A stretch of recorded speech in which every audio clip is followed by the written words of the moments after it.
eu vou começar agora um assunto muito importante. Vou até pedir para os meninos abaixarem um pouco o PA, que está bem... Isso, obrigada.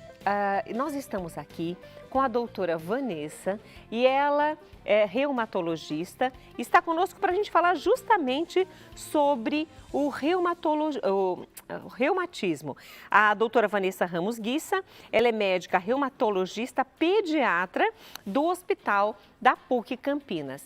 Doutora, seja muito bem-vinda. Obrigada, boa tarde. Boa tarde.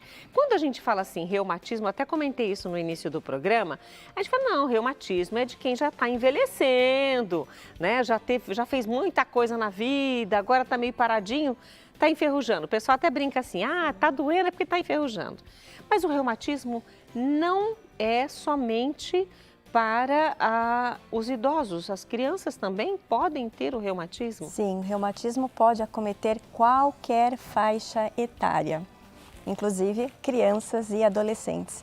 Esse é o maior mito na reumatologia e isso está implicado no retardo do diagnóstico, porque às vezes a família não reconhece, não sabe os sinais, os sintomas e tem um retardo no diagnóstico. A gente está pensando a família levar ao profissional que vai identificar o problema, mas pode acontecer também dos próprios médicos não identificarem o problema, não identificarem a doença, como por exemplo, a gente ouve muito falar, está com dor no joelho, está com dor nas juntas, é dor do crescimento. Isso pode acontecer? Pode acontecer.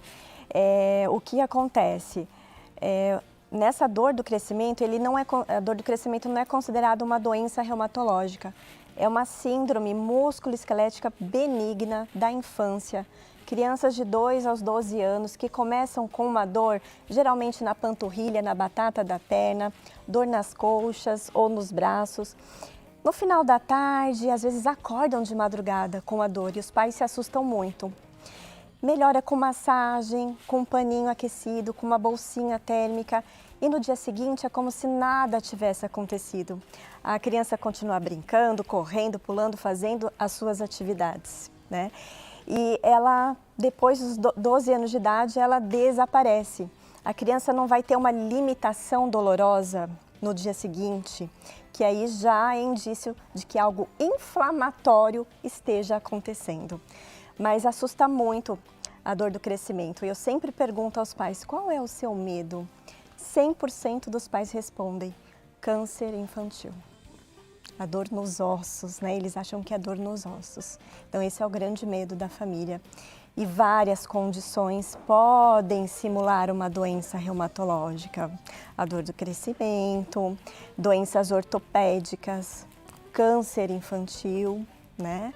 Então, a gente tem que ficar alerta nos sinais e sintomas. Se a criança reclamar de algum tipo de dor, então, para os pais não banalizarem. Não. O mais importante é levar ao médico, ao pediatra, geral, né, para que esse pediatra avalie e veja se realmente seria uma dor do crescimento ou merecendo uma investigação mais profunda. A queixa crônica, então, ela é muito recorrente e merece ser investigada. Só se não é uma queixinha, não. Não é isolado, né, um dia ou outro. Mas quando ela é muito persistente, recorrente, diária, isso merece investigação. E aí é legal a gente entender, você falou sobre uma doença inflamatória. O reumatismo seria essa doença inflamatória? O que é o reumatismo infantil? São diversas condições inflamatórias, crônicas, que podem comprometer o sistema músculo-esquelético, como as articulações, os músculos, os vasos sanguíneos, coração, pulmões, rins e sistema nervoso central. E nós dizemos que, em sua maioria, são autoimunes. Então, é uma desregulação do sistema imunológico que induz a inflamação dessas estruturas e desses órgãos. A partir do momento que a criança foi diagnosticada, existe um tratamento que vai fazer com que ela melhore ou tem cura? Qual é a probabilidade de realmente a criança ter uma vida saudável até o seu envelhecimento sem reumatismo? Cura ainda é um objetivo que nós não atingimos na reumatologia. mas a completa remissão dos sinais e dos sintomas já é uma realidade na prática clínica. Então, através dos tratamentos. Os nossos tratamentos sofreram assim, uma revolução nas últimas décadas, são cada vez mais específicos e eficazes e devolvem qualidade de vida aos pacientes. Então, durante o tratamento, eles vão ganhando qualidade de vida e sim, podem ter uma vida normal. Isso é bom. Sim. Ou seja, você traz esperança para nós. Mas é interessante que a gente entenda também como essa doença acometeu aquela criança. Tem algum fator genético, ou do ambiente, ou na alimentação, algo que vai desencadear um reumatismo infantil? Até o momento, nós não compreendemos quais são os mecanismos que levam a uma doença autoimune reumatológica nas crianças e nos adolescentes. Nós dizemos que é multifatorial. Com certeza deve haver uma predisposição genética associada a outros fatores. Então, para cada doença existem possíveis gatilhos, como infecções, uso de algumas medicações, exposição à poluição, tabagismo passivo e até a radiação ultravioleta. Então, são predisposição genética com os gatilhos que podem provocar o quê? Uma desregulação do sistema imunológico e ele começa a fazer o ataque aos nossos órgãos. É como se o sistema que deveria nos defender, né, o nosso sistema de defesa, o sistema de defesa da criança, começa a atacar aquilo que seria natural, ele entende como um invasor. Exatamente, é isso mesmo. Nossa! E aí a gente pensa assim, como isso foi para lá? Né? Mas ninguém na minha família teve. Sim. Como que uma criança pode ter reumatismo? Eu acho que essas são as perguntas que muitos pais fazem. Mas isso é genético? Eu transmiti? Alguém da minha família? Não. Não existe essa associação direta, ter herdado da família, né? São desregulações próprias do sistema imunológico. A alimentação, nesse caso, não interferiria? Nesse caso, ainda não temos. É só mesmo isso que você colocou. Componente mais ambiental. Mais ambiental. Isso. E aí você falou sobre a criança ser um fumante passivo, ou seja, pai fuma, mãe fuma dentro de casa, dentro do carro, enfim, todos os ambientes que essa criança também está. Sim. Essa criança pode desenvolver não só o reumatismo, mas outras doenças em função do tabagismo dos pais, Sim. da fumaça que ela vai inalar. Outras doenças autoimunes são muito estudadas, como problemas de tireoide, né, a tiroidite autoimune. O tabagismo pode, mesmo assim, mães tabagistas durante a gestação, nós já temos estudos sobre a influência de mães tabagistas como fator de risco para doenças autoimunes nos seus filhos. Então, se os pais já são fumantes, tabagistas, é necessário que se faça uma prevenção com os filhos. Não uma prevenção, mas a gente sabe que tem que alertar que é um risco. Opa, então esse assunto está ficando quente, mas a gente quer entender um pouco mais, por isso mesmo que a doutora Vanessa está aqui conosco hoje e nós vamos continuar esse assunto, fique conosco daqui a pouquinho, depois do intervalo.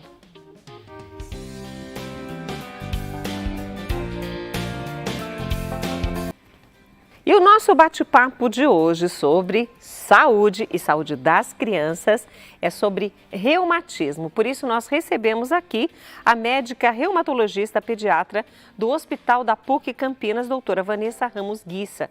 E a gente já deu uma pincelada, doutora, sobre o reumatismo infantil já no primeiro bloco.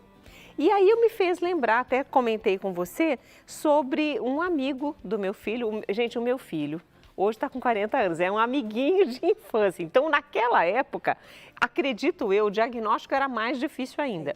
Mas eu lembro do Tiago com o joelho inchado, era uma bola, só no joelho, não era a perna toda. O joelho dele ficava meio avermelhado, quente e aquilo doía. Ele reclamava muito de dor. Então, as crianças estavam brincando, correndo e ele ia mancando e aquilo doía, mas ele queria brincar. Então, a gente pensa assim, mas será que o reumatismo é só no joelho? Bom, o joelho é o mais comum, doutora? É a história mais clássica. O paciente começa com um quadro de dor articular, joelho. Com o passar dos dias, ele começa a ter uma limitação dolorosa, começa a ficar inchado e até tem um aumento da temperatura local, você sente a articulação quente. Esse é o clássico da doença reumatológica mais comum, a artrite idiopática juvenil.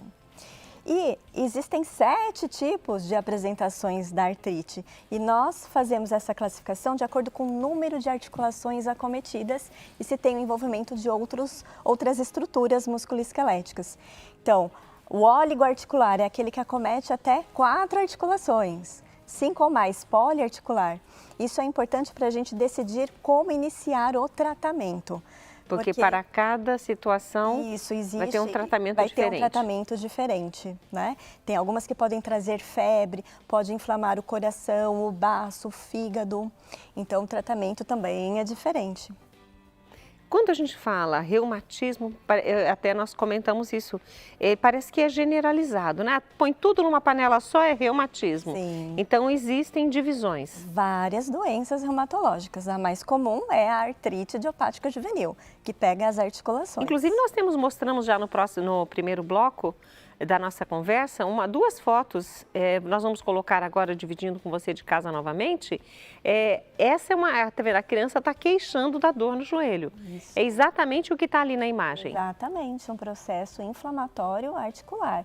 E quando a gente deve suspeitar? Criança com essa história de dor, limitação, uma rigidez de manhã, uma rigidez matinal, sente a articulação endurecida por mais de 6 semanas. Esse é o momento, bateu 6 semanas, a criança precisa ser encaminhada ao reumatologista pediatra. Porque antes disso pode ser algo reativo, a principalmente infecções virais, que podem cursar com dor articular, um processo inflamatório leve. Batemos 6 semanas, essa criança precisa ser vista pelo reumatologista. Ou seja, merece uma investigação maior. Sim. E nós temos até uma outra foto de uma criança pequena, deve ter uns 4 anos, 5, já também já no atendimento com a perninha dobrada. E a gente mostrou essa foto, vamos mostrar novamente, porque é justamente, olha, deve ter uns 3 anos. Sim. Quer dizer, você disse que pode acontecer em qualquer idade? Qualquer idade. A IJ geralmente ela começa aos 2 anos, ela pode se apresentar a partir dos 2 anos de idade, mas pode seguir em qualquer faixa etária. Como é o apelido dessa doença? AIJ. AIJ. Artrite idiopática juvenil. AIJ. Mas temos outras doenças que também podem cursar com artrite, como o lúpus juvenil, que já é uma doença mais grave, que pode comprometer qualquer órgão do nosso organismo. Qualquer órgão pode ser inflamado pelo autoimune também, lúpus. Né? É uma doença autoimune de evolução grave, potencialmente grave. Como os pais, já que os diagnósticos são atrasados porque os pais acham que é 1000 coisas menos uma coisa tão grave quanto essa e que vai interferir no crescimento do filho, na saúde, na brincadeira, enfim, na forma saudável dele crescer. O que os pais devem observar então na criança? Primeiro sinal de alerta é a dor articular. A criança começa a se queixar de dor, começa a ter uma limitação para a movimentação daquela articulação. De manhã é o pior momento da criança, que ela sente a rigidez matinal. Ela chega até a melhorar ao longo do dia, mas no dia seguinte é muito difícil o caminhar, começar a mexer as articulações. Aí pode vir o inchaço, o aumento da temperatura, isso é um grande sinal de alerta. Mas existem outras doenças, como por exemplo, dor muscular progressiva. Vem uma dor muscular e a criança para de correr, não quer andar, né? Principalmente crianças muito pequenas, querem colo o tempo todo e começam a ter acometimento assim no dia a dia. Dor para se vestir, para levantar do sofá, da cama, da cadeira e fraqueza. Pode ser uma doença autoimune muscular. Lesões de pele, lesões crônicas, manchas vermelhas no corpo ou manchas que começam a ficar assim, endurecidas. Existe uma doença chamada esclerodermia, que causa o endurecimento da pele. Então, tudo que é muito crônico, que foge da história natural das doenças mais comuns, infecciosas, reativas, precisam ser investigadas. Crianças com fadiga, anemia, não quer brincar, perde o apetite. E febre, grande sinal de alerta para uma doença autoimune. Aquela febre sem explicação. O paciente tem febre muito recorrente ou diária, vai ao pediatra, é examinado, o pediatra nunca encontra um foco infeccioso. É um sinal de alerta, tem que ser visto pelo especialista. E tem mais uma. Crianças que têm um diagnóstico muito recorrente de amidalite, infecção de garganta. Ai, meu filho todo mês tem que tomar antibiótico porque tem infecção de garganta. Opa, existe uma síndrome reumatológica que vem com febre, dor de garganta, aftas na boca e pode causar o aumento dos nossos gânglios, né, conhecido popularmente como ínguas. Existe uma síndrome reumatológica que dá todos esses sinais e sintomas e não é tratada com antibiótico, é reumatológico. Ou seja, por isso que você falou que muitas vezes não só os pais retardam para levar ao médico reumatologista, por exemplo, que eles não desconfiam disso, muitas vezes também o próprio diagnóstico vem errado porque tanto pais quanto muitas vezes o médico de plantão, e não estou aqui julgando ninguém, mas não teve esse insight de falar, opa, vamos investigar isso, que isso é algo mais complicado. Quando é algo muito crônico, muito recorrente... Veio mais de uma vez, duas, três, quatro... Pensar, nossa, mas uma infecção de novo. A gente já começa a pensar nos diagnósticos diferenciais, né? Em outras possibilidades diagnósticas. Doutora, nós estamos hoje falando sobre o reumatismo infantil, principalmente porque a gente fica com aquele pensamento de que o reumatismo, recapitulando, é só para idosos e não. Pode acontecer em qualquer idade. Sim. Entendeu por que o assunto de hoje é muito importante?